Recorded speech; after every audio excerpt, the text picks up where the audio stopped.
Good day, grade 12 learners. Welcome to today's business studies lesson. My name is Grace Sikosana. This lesson is brought to you by Gauteng Department of Education in collaboration with Saibono Discovery Center. And it is also broadcasted by Pagama Research and Development. Today we are proceeding with our topic, which is the impact of recent legislation on business. From the previous two lessons, we have already covered 6 acts out of 8. All these acts are going to be assessed as contextual questions as well as essays. This includes the last 2 acts. The focus of today's lesson is the National Credit Act and the Consumer Protection Act. Now, it is very much important that I must emphasize that these 2 acts are completely different. They are not the same. Now, you will remember that out of all the acts that have been taught already, it is crucial that you must understand that when they are going to be assessed, they are always going to be assessed under 5 aspects. Can you remember those aspects? I can hear somebody talking about the purpose. Yes. I can hear also somebody talking about the impact. From the impact, then you go to the discriminatory actions. Then from there you go to how these acts must be complied with. Furthermore, ending up with the penalties that can be charged should there be non-compliance. Now, as well as these 2 acts, National Credit Act and Consumer Protection Act, both of them, they are also going to be assessed under those 5 aspects. Now, those 5 aspects that I've already mentioned, they are also our today's lesson objectives. By the end of today's unit, you must be able to outline, describe, discuss the purposes of both of these acts. Now, take note of those action verbs that are used. You must also be able to discuss or evaluate the impact of these 2 acts. You should also be able to explain. Now, look at the change of the action verbs. We are no longer outlining the actions that must be regarded as discriminatory. You are also going to be expected to be able to explain all those actions that are regarded as non-compliance. And again, you are also going to be expected to outline, discuss penalties or consequences for non-compliance for both National Credit Act and Consumer Protection Act.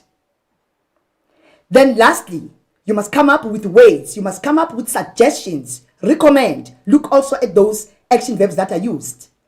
Recommend, suggest ways in which business can comply with the National Credit Act and Consumer Protection Act. Now you will note that there is also another added aspect which is speaking about rights of consumers. Now this is one aspect that has not been studied thorough with the other acts that have already been taught. So it should raise your interest to say, apart from the 5 aspects that you are expected to master for all the other acts, remember that with National Credit Act and Consumer Protection Act, which is going to be discussed later, those acts, they are also saying add more, add another aspect, which is outline, explain, describe or discuss the rights of consumers in terms of these 2 acts. And as we proceed further, it is going to be very much important and for you to be relevant in answering the questions that are based on National Credit Act, for instance. It is very critical that you must first start by understanding exactly what is National Credit Act. Now, if you look at the background, before this act was endorsed, remember it is coming from the macro environment. Now, as you can see that picture depicts what used to happen before National Credit Act came into existence. Remember, it is a recent legislation. You can see that this act, it used to have people like creditors that never bothered to check the interest of their clients. Creditors would just give unwarranted credit, regardless of the affordability of the poor customers. The picture on its own is saying a big story, which used to happen before National Credit Act was introduced. Now, in redressing that unfair treatment, in redressing what the creditors used to do, whereby they would only take money out of the poor clients without even looking as to whether are they affording, then there came the act which is called National Credit Act. All it does, it is there to manage credit granting. So it is looking at the market where credit, where goods and services are rendered or sold without the payment of cash. So to avoid all this abuse that we see that used to happen in the beginning, now the macro environment is bringing this legislation to bring order in the credit market, to ensure that not only the creditors are getting the power, as you can see, he's fat, he's getting all the power, which is unfair.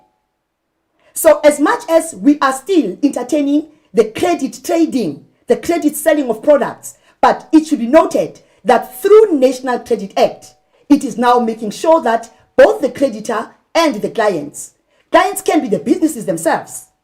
They are all treated fairly without each one's interests being violated. So please remember what I said, the keywords. I said National Credit Act is there to facilitate credit marketing. It is only speaking to credit granting, nothing else.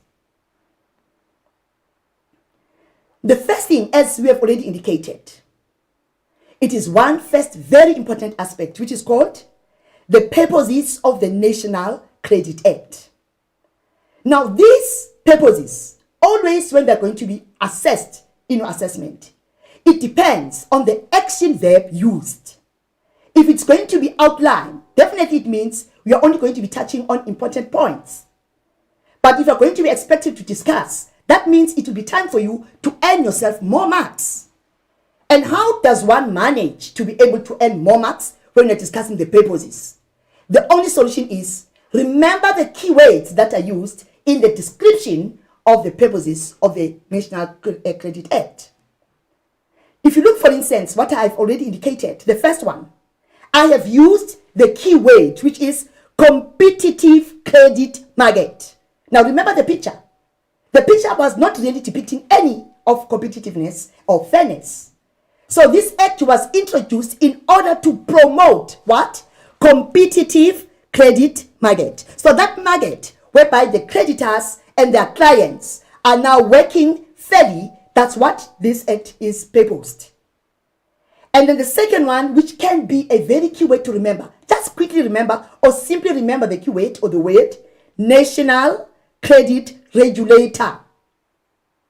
That on its own, which is NCR, from that keyword, you can come up with a fully structured sentence. Because definitely, with the establishment of National Credit Act, the purpose is to introduce this NCR.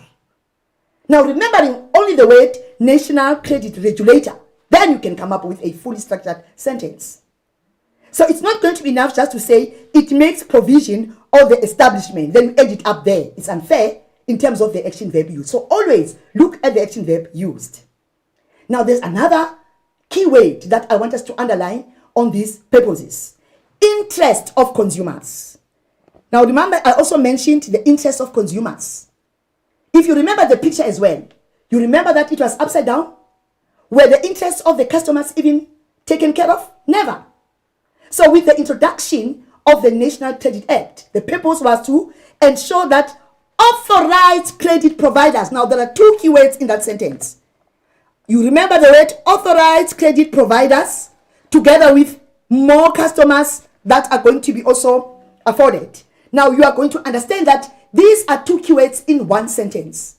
Should it happen that the action verb used to assess, it says discuss for 2 marks, definitely it means for you to say authorized credit providers, which is a keyword. We are going to get a tick for that. And then also we're also going to be getting a tick for saying you find that these are not doing justice. Now just to go a little bit further, I want us to go back again to these purposes. We're still dealing with the purposes before we go to the other ones that we said they are really definitely aiming at ensuring that there is peace in the credit market. Another keyword that I also want us to look at, it says credit contracts. We are still in that slide. Credit contracts. So the word credit contract, it's not enough. It only helps you to remember the keyword to use when you're discussing the purposes of the National Credit Act. Then you continue to say again, look at that one, very interesting, debt cancelling services. Those used not to be there. So debt cancelling services is also a keyword that you can come up with it to make a fully structured sentence when you have to be explaining or discussing the purposes of National Credit Act. And the last one, that is also very interesting and very easy to remember when you're talking about the purposes, is called credit is available to all. On its own as a keyword, it's not enough. If the action verb was discussed, this was definitely going to only give you one tick. So, but once you also remember that when you talk about credit is available to all, that should also say to you, say something about discrimination. So as you can see, that remembering credit is available to all must also be partnered with another keyword, which is it prevents discrimination. Now, grade 12s.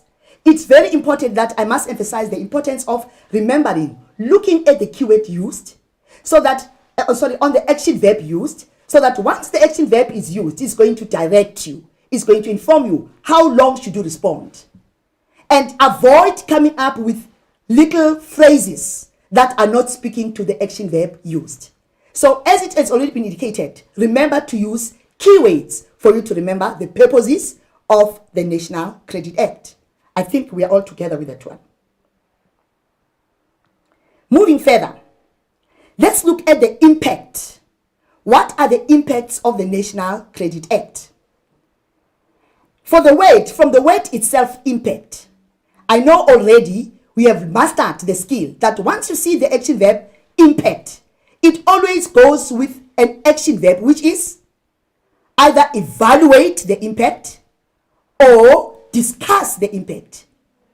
And definitely it needs you to come up with the advantages or disadvantages. Now that action verb on its own, it simply tells you that you are going to be writing advantages and disadvantages, or advantages or disadvantages. So remember now that because this act is coming to bring interests, both the clients and the creditors, debtors and creditors are now managed. So it is going to come up with advantages. Let's look at the first advantage. Lower bad debts is a keyword to use, resulting in better cash flow. Protects businesses. Now there is a word protecting. These businesses are protected. Remember, we were not only looking at the interests of the clients only, also the businesses themselves. But some of them, they would find themselves giving unwarranted credit to clients that are not affording, which ends up killing those businesses, and they end up not thriving. Some of them end up being closed.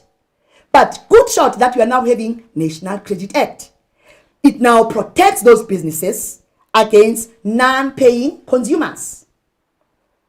Proceeding further, look at this one. It says it also leads to more customers. Now I see two more customers. There are two facts here that are speaking to more customers. It says more customers, and it's also another one that speaks to more customers. Now, the way you are going to be answering the more customers, it is part of your disadvantages, but answer it such that you answer it in the correct content and context.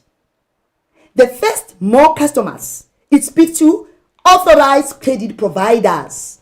Now, who wants to go and save your money, or you want to go and loan the money from a credit provider that is not even authorized? We all shy away from such. So most definitely, once we realize that this is not a pyramid scheme, this is not an illegal institution, then we get encouraged simply because it is authorized. Then we all come running to come and arrange for credit. Another, more customers. How do we explain that sentence? It says, more customers through credit sales as they are now protected from abuse. Now remember the picture. You could see that there was unfair treatment. So there was an abuse that was taking place whereby our clients could not even have a word or a say. So, but now that we know that we are protected, definitely that is going to encourage a lot of the clients. Remember, when I refer to clients, I'm not only talking to individuals. Businesses on their own, they can also be receivers of credit. Remember, they're also buying from their suppliers. So businesses, now that they know that they were clients which now are having interests that is going to be entertained, and they've got a role to play, they've got a word to say, that is going to cause them to want to go and buy on credit. Therefore, for their suppliers, it leads to more customers. So remember, more customers, you've got two more customers under positives. So make it a point that you answer it according to content and context. Are we still together? That is part of the impact. And then, can you go further? Remember what we said about the word impact is when you're going to be evaluating advantages and or disadvantages. Disadvantages, again, look at the action verb that is used by the examiner. Struggle to get credit. Now we are going to see that these disadvantages are more than the advantages. The reason why we've got lots of disadvantages under as the impact of National Credit Act is because they are there so that they can tighten up the screw, so that they can make it difficult for people to be getting credit as they please, because that kills the economy of the country. You can imagine if all businesses can give everybody that are not even warranted or qualifying, what's going to happen to the economy of the country? So for that reason then, we have to, the government from the macro environment came with this National Credit Act, and it has got a lot of disadvantages to tighten up this credit marketing. So there's going to be a struggle for businesses because they're now going to be searched. So not every individual or business is going to be granted credit easily. Another disadvantage, face legal action. So you can imagine that if there's going to be a business that's not going to follow the rules, but now that there's an act, obviously every act has got its own framework, has got its own procedures. So for a business, before it grants credit, it must think twice. That should I dare give credit that is unwarranted for, there are legal actions that are going to be taking place. Look at the debt collection procedures. Now, the procedure means the steps. Businesses or creditors have got to now follow some procedures before they can be able to just go and collect whatever that has been owed. And in the beginning, the creditors used to collect and attach and do as they please if they find out that they are not being paid as they were expecting. But now the disadvantage is they have to think twice now, because according to National Credit Act, they are no longer allowed. As you can see that it is set as it is, that there is no any way. Debt collection procedures are more complex and very expensive. So it's not easy for them to just go and collect. It increases administration burden, because really to keep those records, you've got a lot of your people that are buying on credit. Keeping those records, that information, filing, sometimes even have to make follow-ups for those people. It's also very expensive. That on its own can discourage most of the businesses to provide credit. So that this is actually managing credit trading. And then lastly, I just have to choose another one that says it leads to loss of sales, as many consumers may no longer qualify. Not everyone is qualifying. So for that reason, most of the businesses will be scared to provide credit. Otherwise, there's going to be a loss of sales. So do you see the importance of using keywords? Discriminatory actions according to National Credit Act. What does that mean? It simply speaks to, can you guess? Yes. When we talk about discriminatory actions, we're talking about that which is regarded outside, that which is regarded as incorrect, as non-compliant, that it is opposite from the purposes. So anything that is against National Credit Act, it is regarded as non-compliance, which is therefore means discriminatory actions. Now there are only 3 keywords you must remember for all your discriminatory actions or non-compliance. Only 3. Refusing because of gender, interest rates, blacklisting. Just to remember those three keywords, you can construct full sentences. Refusing. What are you refusing? To give credit to customers based on their gender. That is wrong. That is non-compliant. You are violating the provisions or the purposes of National Credit Act. Charging interest, different interest to customers. That interest rate must make you to remember a keyword to use as negative impact of National Credit Act. So customers must be charged equally. If there are interests that are going to be charged, let them be equally. Blacklisting is a disadvantage, but they are allowed to do so provided that they are going to be coming up with consumers that must be blacklisted simply because they warrant to be blacklisted. But otherwise, blacklisting customers without making efforts to recover the debt, then that becomes a discriminatory action. So it's wrong that there must be efforts first before you can start blacklisting. So it's not easy. But we find companies that are going to blacklist customers without following procedures first. But before you end up blacklisting, there are procedures that are set by National Credit Act. So remember, only 3 keywords must be remembered as part of the discriminatory actions. The one that has got a lot of points. So there's a lot of discriminatory actions against the ways in which business can comply. You can also be expected, an action verb can be said, discuss those ways. Discuss all the ways that the business can comply. If you compare these ways, they are more than non-compliance. Non-compliance is only 3 keywords that you must remember, which I said are referred as discriminatory actions. But compliance, those words, the word compliance, we've got quite a number of those ways. Simply because if you look at most of our assessment, they always like to ask these ways to comply, because there's quite a lot of content there. So there are lots of marks that you can score yourself between the non-compliance, which is the discriminatory actions, versus compliance. So there's a lot that you can scoop marks from the compliance in terms of the National Credit Act. There comes this word, National Credit Regulator, as a keyword. And what is nice about it, it appears twice. So once you remember the word National Credit Regulator, you can also remember National Credit Regulator as well as one of the important, it is there to monitor, remember.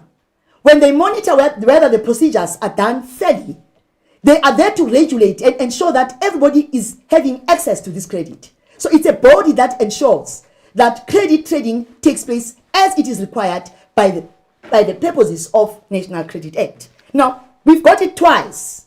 If you can remember it twice, now let's look how to use it. Business should be registered. That's another word. So you can use NCR as a keyword, but speaking to registering. So that's a way. Once we see the business having registered with National Credit Regulator, then we know that this is one way that they are compliant. Another way about this NCR is submit annual reports. So the submission, so it is registration and submission. So these reports, they must give reports as far as how far they've gone. So if you look at the word National Credit Regulator, which can be used twice, remember that you're going to speak to the first one in terms of registration. Companies need to register. Then the second one will speak to companies must submit annual reports. Now I see another one which is called FICA. If you can remember FICA, it also comes twice. Look at your notes. There's quite a lot of them, you know. In terms of checking the records, checking the affordability, there's quite a number of those ways in which the business can comply. But out of those ways, find those that you think can be best remembered. And for sure, if you look at these ways that can be best remembered, is to remember the 2 NCRs, which I've already explained how to remember and construct fully structured sentences. Then you get to FICA. FICA is an act. It's a legal framework that gives directions in terms of how is it that they must undertake this credit granting. If they're going to be giving credit, what is it that must be followed? What are the systems in place? All right. So FICA is an act that is going to look at the intelligence. It's a Financial Intelligence Contribution Act that looks at how is it. It gives orders, it gives ways and tips and plans and all the guidelines that the business must follow when they're granting credit. For instance, even the collection of debt if they've got to collect those debts, they don't just do as they please. They must listen to what does FICA say. Now, FICA also appears twice. How so? Business must have procedures in place. Now, they talk about the business. I've just indicated that there must be procedures. They must not just give credit as they please. I wonder if I'm making sense. Again, this FICA also speaks to credit providers. So in other words, the business itself, if I'm the business, let's say maybe Mahlobo Furniture Incorporation is selling products or furniture to its customers.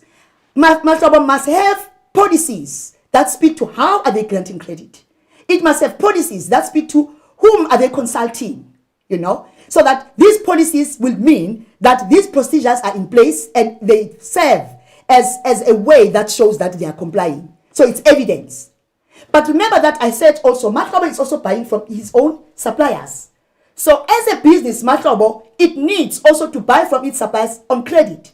Those suppliers also need to also have this FICA. They also have got to have their own procedures in place. So FICA speaks to two things: submission or indication of their systems by the business. Again, credit providers also must have their own systems as well, according to FICA, by the credit providers. So already you've got 4 points to can remember, which is 8 marks if it could be discuss ways to comply or recommend ways to comply. So by merely remembering NCR come with 2 points and FICA 2 points, then you are sorted. Penalties, meaning those are the consequences. What will happen? Now I want to emphasize the fact that before one can speak to these penalties, we always like to say that business is going to be fined. So it's fining. I'm not disagreeing with that, but make it a point that when you speak about that fining, yes, it's a penalty, but it should be in context. It should be relevant to the act that is going to be penalized.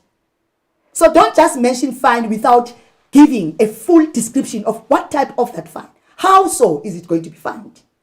For National Credit Act, all those companies that are non-compliant, so we've got to come up with clear definition or explanation of what we mean by those penalties. The business may not demand payment or sue the clients. In other words, if for instance it did not follow the procedures according to FICA, if they are not really coming up with the correct procedures in terms of granting credit to their customers without checking their credit records, that business, should those customers not manage to pay, because sometimes customers, they are aware that this company is not authorized. So the penalty is that company, even if it can take customers to court, it's not going to be helped in terms of assisting them to recollect. So the business may not demand payment. That's a penalty. Another one is the business may not charge any fee or interest other than charges under the specific credit agreement. There are charges already which are there in the credit agreement. So those charges, they cannot be extended further. Sometimes businesses can be abusive.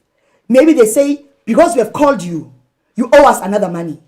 Because we have SMS'd you, you owe us another money. That is wrong. So the penalty is they cannot. Whatever charges that are there in the credit agreement, that's enough, not further than that. Court may declare credit of granting by the business reckless and may order the business, the customers not to pay. Can you imagine? Should there be any indication that shows that there was reckless granting of credit, courts are going to declare that null and void. So that business is not going to be getting whatever that it has offered as credit. That's a loss. So these are the penalties. So every business, before it grants credit, it must always think of these penalties. Consumer rights in terms of National Credit Act. Now, these are the rights that I also want to emphasize, that they cannot be just answered in isolation without writing full sentences. Now that we know that the credit market is now managed, there are two bodies that manage credit market, the NCR and FICA. Remember, I said the NCR is there to regulate, to monitor. FICA is there to give all procedures and systems. So, but now it looks like we are no longer going to have customers that are unhappy. They are now having rights. Unlike before, when customers never had a say. Now we're finding consumers having some rights. Let's quickly look at those rights. Apply for credit and to be free from discrimination. I like that word, discrimination. What does that say to you?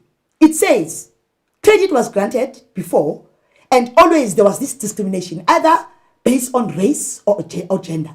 But now that because we've got National Credit Act endorsed, discrimination is no longer, we now know as customers that we can apply freely. We are also having a right to receive information in plain, understandable language.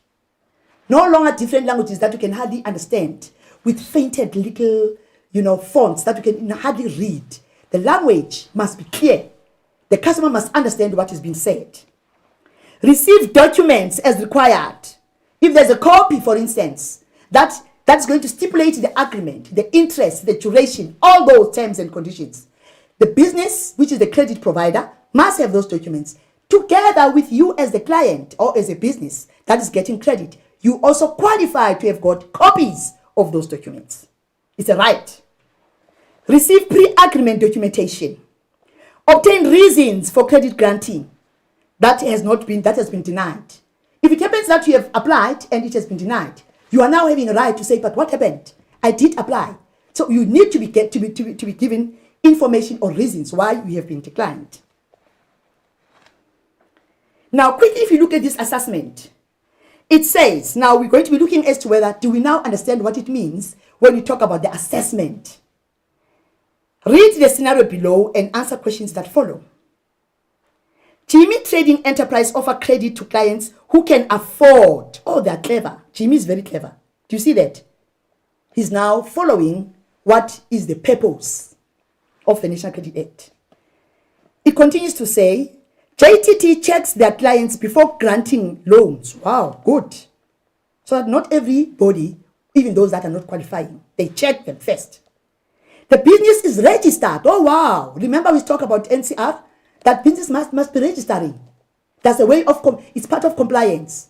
So here it is, we see JTT doing that. It means they're compliant. Wow. Then it continues to say, JTT was accused of refusing credit to customers based on gender. Now JTT is doing something that is non-compliant. They're not being discriminatory. And then they also blacklist customers without making efforts. No, that's not what FICA says. There are procedures before you blacklist, remember? We did touch on before blacklisting. That is a non-discriminatory action. Before you blacklist, you have some follow-ups first. The question says, quote 2 ways in which JTT is compliant with National Credit Act and 2 discriminatory. Already we have indicated that. Can you see that? The first one, for instance, let's talk about compliance. It says, JTT offers credit to clients who can afford. We could write it down there. And then it also, under another one that is also compliant, the business is registered. That's a fact that one can also indicate. We can get a mark there. JTT checks their clients before granting credit. This is compliant. We can get a mark there. JTT was accused of refusing. That's another one that we could put under discriminatory actions. Are we together? So it's important that for you to be able to answer such a question, you must be able to know what is it that is discriminatory, what is it that is non-discriminatory. Discriminatory, remember what I said, you only remember 3 keywords. I can remember them. I can remember blacklisting, you remember? I can remember also interest rates, remember? So always ensure that you remember those 3 that I said they are part of our non-compliance. As far as the assessment of the essay, you must also expect an assessment on National Credit Act. Remember, this question is going to be assessed throughout the year, up until your final examination. You must be in a position to answer the questions based on National Credit Act, including your essay. For instance, they can say maybe, the National Credit Act of 2005, Act number 34, was introduced to ensure that businesses address the needs of consumer credit market. According to these, consumers have a role to play in the credit market. Write an essay on the Consumer Protection Act and then ensure that in which you are going to be including the following aspects. Outline the consumer rights. Do you remember those rights? So it means you must write them in full. With your introduction, ensure that you don't repeat the words from the preamble. You must have 2 facts to say, but you do not repeat the words that are coming. This is the introductory remarks of the examiner. So when you're finding yourself that you're struggling in terms of coming up with the introduction, come up with 2 facts, which you can make use of the very same sub-questions. Take one of the sub-questions and paraphrase it to make your introduction. If it speaks about outline the consumer rights, in your introduction, you speak about the consumer rights that were not afforded before the endorsement of the National Credit Act. Come up with a phrase, a sentence, that is going to show that you understand, but without giving the answer. The second point, you can just choose any from this sub-question. Maybe talk about explain the purpose of National Credit Act without going further on those keywords, because you are not supposed to give answers under your introduction. Paraphrase the purpose. Paraphrase and come up with a sentence that speaks to the purpose. Because remember, the macro environment has brought in this act because it was intending to fix all the unfairness and the wrong that was happening under credit marketing. Therefore, there are purposes without mentioning them. And then you can get yourself 2 marks. Coming to your body. Remember, we not always, we have to be very careful because our subheadings are actually including all these sub-questions. Our subheadings are actually the very same sub-questions as they are. So you can take them and write them down, then you come up with those keywords. Those keywords, it will also be depending on the type of action verb that has been used, which I've already emphasized. And then coming down to your conclusion, make it a point as well that with the conclusion, you do not take words from the preamble. You also make use of any other sub-question that has been left when it comes to your writing of your conclusion, which is only 1 sentence. Now, seeing that we are now able and we understand that in the assessment of the National Credit Act, let us not undermine it and think that it is going to be easy to remember if you did not make use of what I've already indicated in terms of you using your keywords. Now, feel free to please SMS us and give us any other input or any clarity seeking questions. Use 064 748 8913. Are we now aware that we've got 5 aspects that have been covered already in terms of the National Credit Act? So, having said that and waiting for your inputs, please feel free, keep on asking whatever that you feel it's not well explained. We are here to assist you. By so saying, I hope that this lesson has given some enlightenment. It has given you some approaches on how to answer when it has got to be assessed in terms of National Credit Act. We are going to take a short break, 5-minute short break, so that we can get to business and conclude the last act, which is Consumer Protection Act. Thank you very much.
Good day, grade 12 learners. I am Tsidiso Tlhaka. I'm here to proceed with the lesson.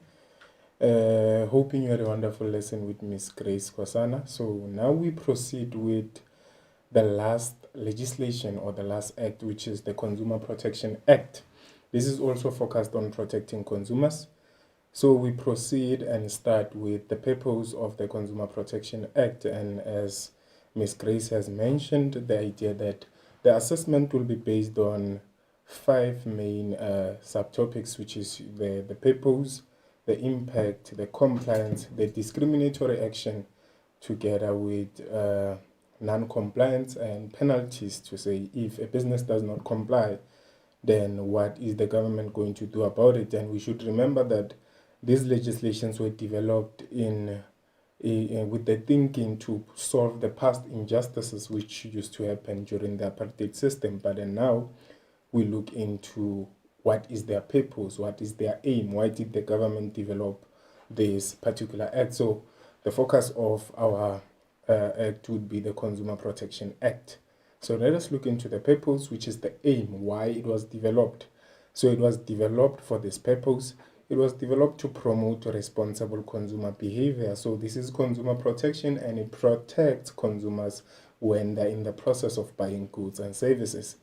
This one is not focused on consumers who buy on credit, but is focused on consumers who buy their product with cash, and also consumers who buy on credit. So it promotes responsible consumer behavior so that the consumer can know what is their rights and what is their wrong. And then it also establishes a national standards to protect consumers. So nationally, when we are talking about nationally, we are talking about South Africa as a whole. So South Africa as a whole establishes standards or guidelines on how consumers can be protected from businesses who would be taking advantage. And then furthermore, it establishes a National Consumer Commission, which basically provides guidelines on how to basically protect consumers. And then it also establishes a national standard to protect consumers. And we should know that consumers buy goods and services every day, so it's important for these consumers to be protected. And the last part of our purpose is the idea that it promotes and protects the economic interest of consumers by providing access to information. So the key part here becomes the issue of protection, or it protects. So basically the role or the purpose of the consumer protection, or why the government developed the consumer protection, was with the idea to provide protection. So this basically would serve as a role of the government. So the government is there to protect the consumer who is buying, so that they're able to make informed decision by making sure that the information is there before a consumer can buy a product, and to ensure that if the information is there, it goes back to the first point of our purpose, then the consumer would be responsible and would be able to make the best decision in the process of buying their goods and services. And then we look into the impact. The impact basically focuses on positives and negatives. And with the positives and negatives, the idea is to ensure that when the business is applying or doing something, we check what are the advantages and what are the disadvantages of doing that particular aspect of maybe the content. So when we are looking into Consumer Protection Act, the advantages are the idea that businesses may be safeguarded from dishonest competitors, because with some competitors they would be basically in a state of taking the information of a business so that they use it to their advantage. But with consumer protection, such actions are dealt with, and some businesses would be safeguarded, especially those small businesses that are newly established. And then another advantage is that businesses may be protected if they are regarded as consumers. So if a business is buying from a supplier, then that business is considered to be a consumer. So the business gets to be protected in the process of buying their goods and services. And furthermore, it prevents larger businesses from undermining smaller ones. So that is a problem with these companies that have a lot of money. They take advantage of small businesses. They take their ideas, they take their innovations and use them as theirs. So the consumer protection as well ensures that there is protection, and even in the process of actually doing marketing, which is to advertise, then small businesses would be protected from being undermined by the large businesses. And then another positive is that a business may gain consumer loyalty if they comply with the Consumer Protection Act, which is the CPA. So if the consumer ensures that they respect the rights of consumers, or if the business ensures that they protect or respect the rights of consumers, then we're going to see consumer loyalty, because consumers would appreciate a business that is compliant and protects their rights. However, when we look into negatives of applying this particular act, is that confidential business information may become available to competitors, because we know that in the marketplace where buyers and sellers meet, or competitors meet, there's always a competition, and the competition makes a competitive advantage for a business. So in that case, some competitive advantage should be confidential, but because the Consumer Protection Act implies that businesses should provide information, some of the businesses might provide information that is actually their competitive advantage. So to explain what is a competitive advantage is what the business would use to have a competitive edge on their competitors. So it's basically what the business has while the other businesses do not have. But because of the consumer protection, that information can be revealed. And when that information is revealed, then confidentiality will be an issue that leads to the competitors having the information. So that can be a disadvantage for a business that is operating in a confidential clause. And then as we proceed, penalties for non-compliance may be too high. So remember, when you're looking into positives and negatives, anything that wastes time, anything that is costly to the business is considered to be a disadvantage. And anything that can ruin the image of the business is also considered to be a disadvantage. So when it comes to penalties, because the business will pay high fines, that is considered to be a disadvantage. So a business should refrain from not complying with the Consumer Protection Act. Furthermore, businesses may feel unnecessarily burdened by the legal process, which implies that they have to make sure that they respect the consumer rights, and they have to create provisions and ensure that information of the product is actually revealed in the process. So that can also lead to a challenge, and it would be wasting time for the business. So hence, they would feel that it is unnecessary to perform some of the actions or complying with the consumer protection. So that can be a disadvantage as well for the business. And then when we look into the last negative, is that they have to disclose more information about their products and processes, which is a challenge. Let's think about KFC and Chicken Licken. We know that everyone has tried to acquire the spice that is used by KFC, but unfortunately they will not be able to get that information because it's confidential. However, with Chicken Licken, they try to come up with their own spices, but it cannot get to the spice that is being used by KFC. So therefore, would say this can be a negative if KFC would be asked to disclose the spice they use, which would be information that can be used now by Chicken Licken to steal or come up with the same product and try to fight, because they are in the competition and they are one of the leading industries in your chicken fried industry. Then when we move to discriminatory actions, according to the Consumer Protection Act, this is considered to be treating other people or employees differently from how you treat others. But because now we are talking about consumer protection, this would apply to businesses if they're going to buy maybe from a supplier or consumers. So businesses should know this is considered to be discriminatory and should not be happening. So one, if a business denies or denying customers proper information about the product or service is considered to be discriminatory because they are basically not making information available to that customer while they might make the information available to other customers. So that is discriminatory because they are not treating that particular customer in a fair way. And then another discriminatory action is basically treating customers differently based on their gender, age, and race. So that is also considered to be discriminatory according to the Consumer Protection Act because it is the treatment that is differentiated according to the gender, age, and race. And then as we proceed, charging unfair prices for the same goods and services is also considered to be discriminatory because everyone should be treated fairly in the marketplace. And then another one is that varying the quality of the goods when selling in different areas is also considered to be discriminatory because now the business has to treat everyone fairly because we are living in South Africa and everyone should get the same quality of the product. And then as we move further, that is discriminatory, and if the picture here shows that this should not be done because this basically tells us that every customer should be treated fairly hard. But however, with discriminatory actions, people are not treated fairly. As you can see here, customers are denied proper information. Some customers are treated differently because of how they look, their gender, their age, and race, and then charging unfair prices for the same goods and services, maybe because of the race and age, is also considered to be discriminatory.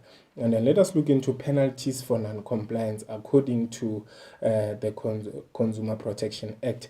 With penalties, basically, we are specifying the idea that what would be the punishment for the business if they fail to comply. So their punishment would be, for instance, a contract may be rendered void, or a fine or term of direct imprisonment may be imposed to the business because they failed to comply. That would be their punishment. So a business might be fined, or the business might be given a direct imprisonment for treating a consumer unfairly. So that is one punishment. Another punishment towards the business could be the idea that businesses may face heavy fines or imprisonment for a period of not exceeding 10 years. So that is another non-compliance according to the Consumer Protection Act, meaning punishment for not complying with the act. Because remember, we're talking about legislation, which are laws that are set and they have to be followed.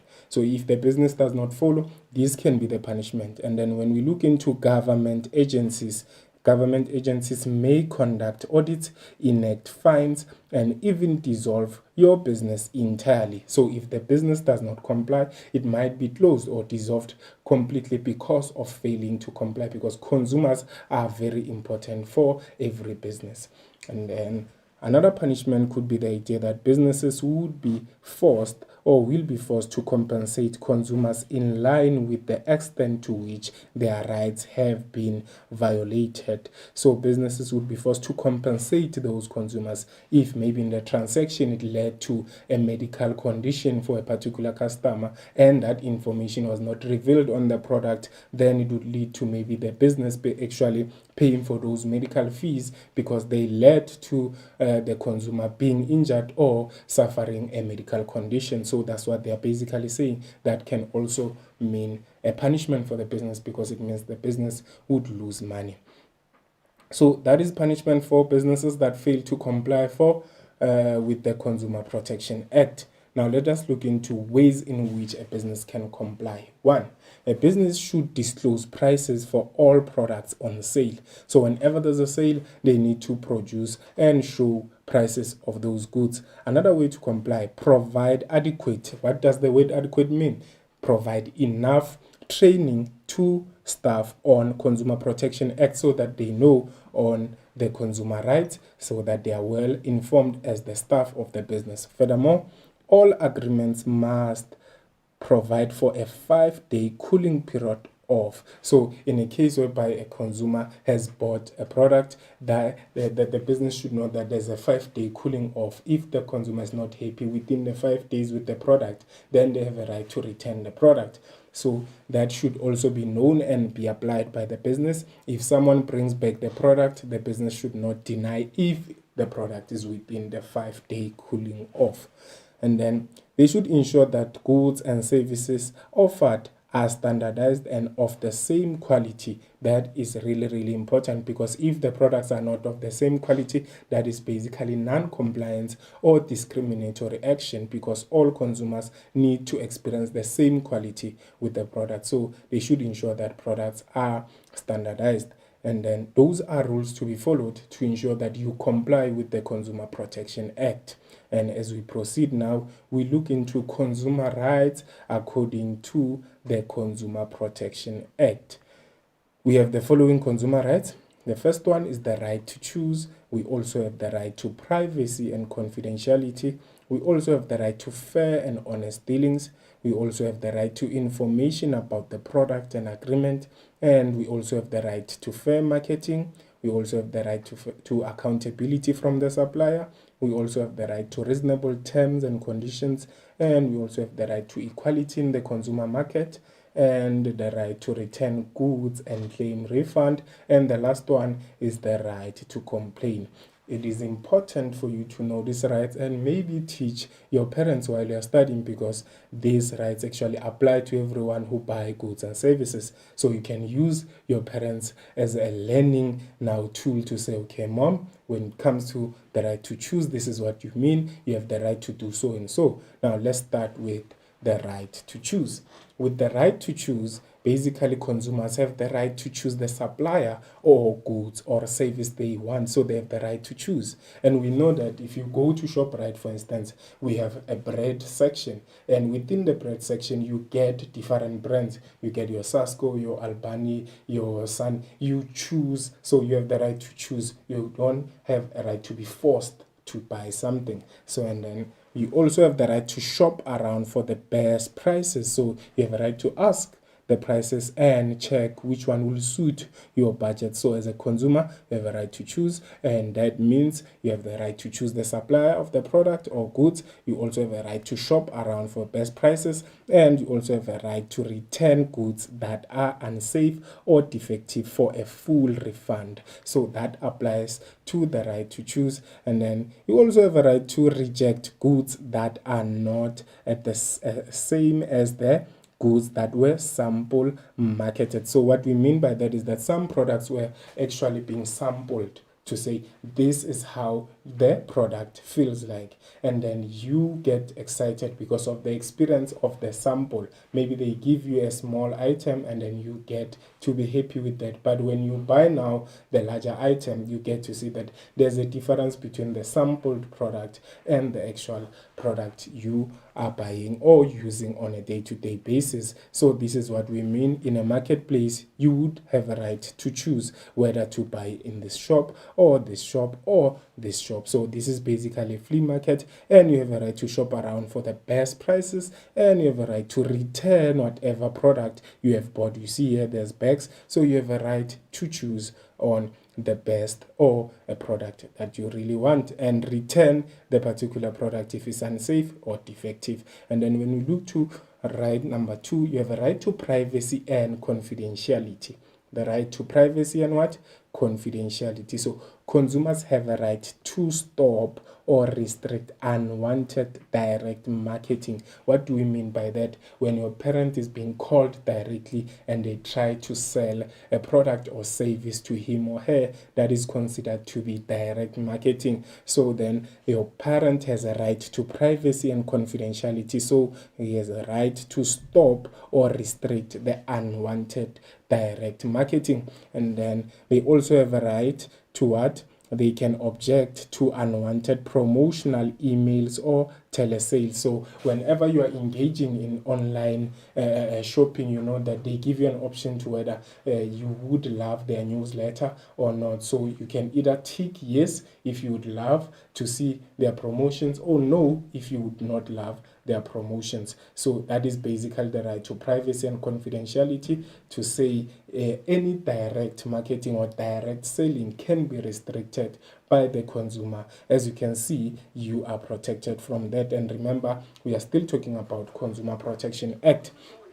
And then another right we have is the right to fair and honest dealings. So the right to fair and honest dealings, suppliers have not or suppliers may not use physical force or harass the customers to buy their goods and services. So suppliers may not do that. Furthermore, suppliers may not give misleading or false information to the consumers. So they have to be honest, and they have to be honest, and then they have to be fair. Hence we talk about not using physical force or harassing. But then the second point now talks to honesty, to say suppliers may not mislead or ensure that they actually give false information to the consumers. So they have the level of truth should be high for businesses so that they are considered fair and honest in their dealing. And then as we proceed, the right to information about the products and services, basically they were talking about in the process of buying, some consumers buy on credit and there should be contracts. So the contracts and agreements should be in a plain language and easy to understand. Hence we say information about the product and agreement should be clear. So even the language that is being used should be in language that is easy to understand. So contracts and agreements should be in plain language and an easy to understand language. Furthermore, businesses should display prices which are fully inclusive and disclosing all the costs in a case of buying on credit. However, when it comes to maybe consumers who buy on cash or buy little items, businesses should label products and trade descriptions correctly and also provide information maybe about the ingredients that are on the product. So when it comes to maybe buying any item that has a contract, you need to ensure that the contract is in a plain language and in an easy to understand language, and then the products should be labeled properly and the trade description should be correctly, and the ingredients maybe should be truthful as well, because consumers have the right to information about the products and agreements. And then as we proceed, the right to fair marketing. What is marketing? Marketing is a process of making a consumer aware of what the business is selling. So the business has to ensure that they do it in the right way, and the consumer has this right in terms to marketing. For instance, businesses should not mislead consumers on pricing, benefits, and uses of a product. So when they are advertising, when they are promoting their product, the uses of the product should not be false information, because it might lead to the consumer actually buying the goods or service because of the false hope.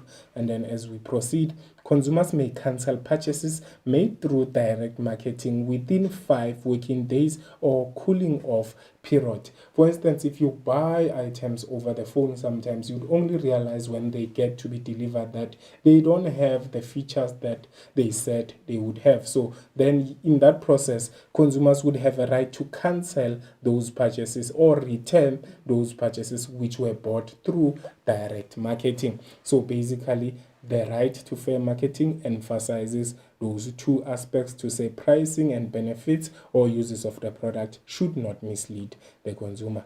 And then as we proceed to the right to accountability from the supplier, we are saying consumers have the right to be protected in a lay-by agreement. So that is one, to say if anything happens to the product while it's on lay-by, then the consumer would be protected. And it also ensures that businesses should honor credit vouchers and prepaid services that are actually there to reduce maybe whatever product that the consumer is trying to buy.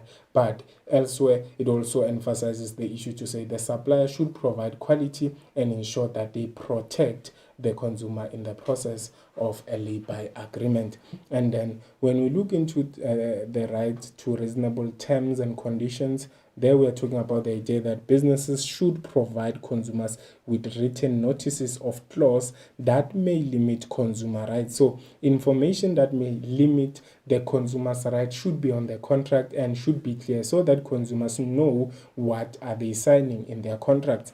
And then furthermore, businesses may not market or sell goods at an unfair price, because the right emphasizes that the business should be reasonable and the terms and conditions as well should be reasonable to the consumer. So this is basically on the contract, to say whatever clause that is on the contract that would limit the rights of consumers should be specified and bolded, so that you know as a consumer to say my rights here do not apply in the process of buying these goods and services. Hence we say the business should provide consumers with a written notice of clauses that may limit consumers' rights. So that has to be explained clearly. Then as we proceed, the right to equality in the consumer marketplace, what does that focus on? It focuses on the idea that businesses should not limit access to goods and services. So whatever goods and service that is being sold should be provided to everyone who is in the market trying to buy goods and services. And then businesses may not vary the quality of their goods at different consumers. So different consumers should experience the same quality.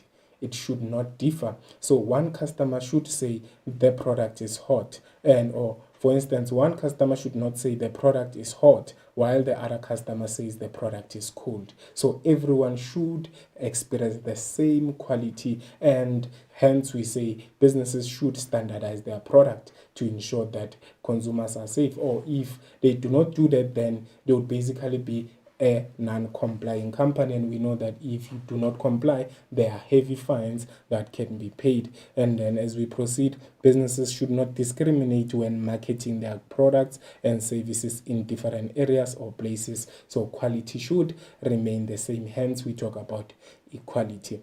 And then the right to return goods and claim refund, you also have a right to do that, especially when goods are unsafe or defective or may be replaced.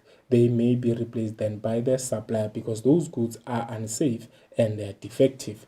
And then as we proceed, faulty items might be returned for a full refund. So if a product is faulty, it might be returned for a full. So for instance, if your parents buy a fridge and the fridge is faulty, or when they're trying to put it on the plug, it doesn't go on, then your parents have a right to return that fridge to any furniture shop they would have bought the fridge from and then get their full refund. So that's what we mean. Your parents actually have a right to do that, and you actually have a right to do so.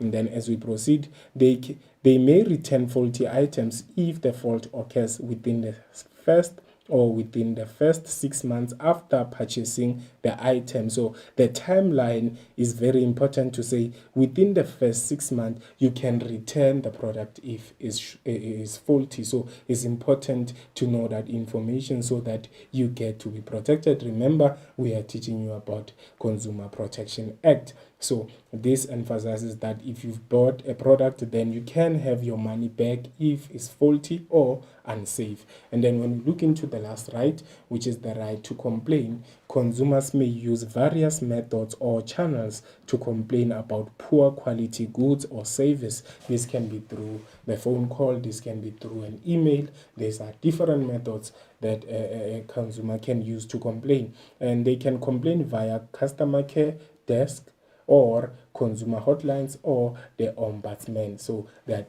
those are methods in which a consumer can use to complain if they are not happy with a particular product or service that is being offered.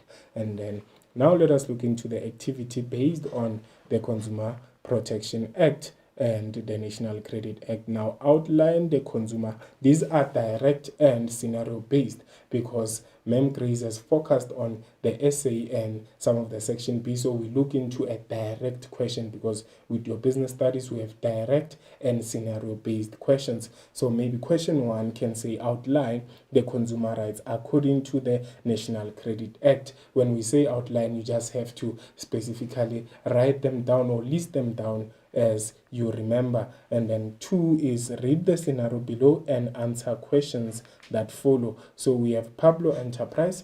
Pablo Enterprise sells furniture items and they disclose prices of all products on sale. Moreover, they offer customers pre-agreement statements. So let us look into that. Identify the act applicable to the scenario above and motivate your answer by quoting from the scenario above. So that is 2.1. And then 2.2, explain the impact of the act that was identified in 2.1 for 6 marks. So let us look into our solution. The first question, remember, was on outlining the consumer rights according to the National Credit Act. The first right is to apply for credit and to be free from discrimination. The other one is to receive information in plain and understandable language. And the other one is to receive documents as required by the Act, which is the National Credit Act. And the other one is to receive a pre-agreement documentation before concluding any credit transaction. So this would basically be marked with 2 ticks at the end because of the action verb which is outlined. So whenever question says outline, know that you will get 2 ticks at the end, and you should not provide more details because we just look for the fact as it is, which is 2 ticks at the end, and then this is your 6 marks. And if you provided more points, this would be considered to be maximum because you have received your marks already. And then obtain reasonable reasons for credit being refused is also correct according to the National Credit Act. And fair and responsible marketing and access and challenge credit records and information is also part and parcel of the rights according to the National Credit Act. So this would consider to be max because already you have received your 2, 4, 6 marks. And then let's move into question 2. Read the scenario below and answer questions that follow. We have the scenario again. You have to identify the acts according to the what? To the scenario. Now, when we are looking into the act that is applicable, there is the National Credit Act because they disclose all information on the credit contract. Again, they offer customers pre-agreement statements. So if you can remember, this is part and parcel of compliance of the National Credit Act. So this would be 2 marks for the act and 1 mark for the motivation. We take 1 out of the 2. So this would be a total of 3 marks. And then when we move into the last question, explain the impact of the act that was identified in 2.1. What is the impact? What are the positives? The positives is that the business will experience low bad debts, resulting in a better cash flow. Furthermore, is that it protects the business against the non-paying consumers. These are people who would fail to pay credit on time because the business, if it's complying with the National Credit Act, is basically doing what we call a credit affordability assessment before they can grant a consumer credit. And then another advantage is that authorized credit providers may attract more consumers, as it was explained by Mem. And then it leads to more customers through credit sales as they now are protected from abuse. So businesses would have more customers because consumers who cannot buy on cash, they can buy on credit. However, the negatives are the idea that businesses can no longer carry out credit marketing. So it means they cannot sell their product using credit or try to attract consumers using credit selling. And then businesses struggle to get credit such as bank loans and overdrafts because they have to be checked if they do afford before they can be granted the bank loans and the overdrafts. And then as we look into the last one, businesses that do not comply with the National Credit Act may face serious legal action. Now, let us look into another activity now, which is focused on the Consumer Protection Act. We look into a scenario. Now, the scenario is still Pablo Enterprise. Pablo Enterprise sells furniture items and they disclose prices of all products on sale. Moreover, they offer customers a pre-agreement statement and then identify acts applicable. There we look into now consumer protection. Why? Because now I wanted to show you the difference to say sometimes the question is looking for 2 acts and you should be able to identify the acts using the scenario and how to comply with the act. Because when you're looking into first part of your scenario, it talks about furniture items, but this one says disclose prices of all products on sale. This has nothing to do with buying goods on credit. But the second part now says they offer consumers a pre-agreement statement, which will only be applicable when goods are bought on credit. So as you look into the answers, consumer protection, because they disclose prices of all products on sale. This is how to comply with the Consumer Protection Act. That's 2 marks. And then when you look into National Credit Act, 2 marks because they offer customers pre-agreement contracts before they can get credit. That's 1 as well. And then you get your 6 marks just like that. And then let us look into summary of our lesson. We looked into legislation And in our legislation, we looked into National Credit Act and the Consumer Protection Act. The National Credit Act was addressed by Ms. Grace, and then I looked into consumer protection. So let us look into consumer protection. We looked into the purpose, we looked into the impact, we looked into the discriminatory action according to the consumer protection, we looked into penalties for non-compliance, and we also looked into ways in which a business would comply, and we also looked into consumer rights according to the consumer protection. And remember, do not confuse the two, the Consumer Rights for Consumer Protection Act and the Consumer Rights for National Credit Act. Those two differ. The other rights protect consumers in the case of buying goods and services, and the other one protects consumers in the process of applying for credit or in the process of making a credit transactions, as it was emphasized by Ms. Kwasana. And then as we look into the consumer rights according to the consumer protection, we address the right to choose, the right to privacy and confidentiality, the right to fair and honest dealings. We looked into information about the product and agreement as a right as well. We looked into the right to fair marketing, the right to accountability from the supplier. We also looked into the right to reasonable terms and conditions and the right to equality in the consumer market, together with the right to return goods and claim refund. And the last right was the right to complain. So that is basically the end of our presentation. You can continue asking your questions and we will respond to your questions based on what you heard during the lesson. So that is the end of our presentation. Remember to sanitize, wear your mask, keep your social distancing, keep well, goodbye.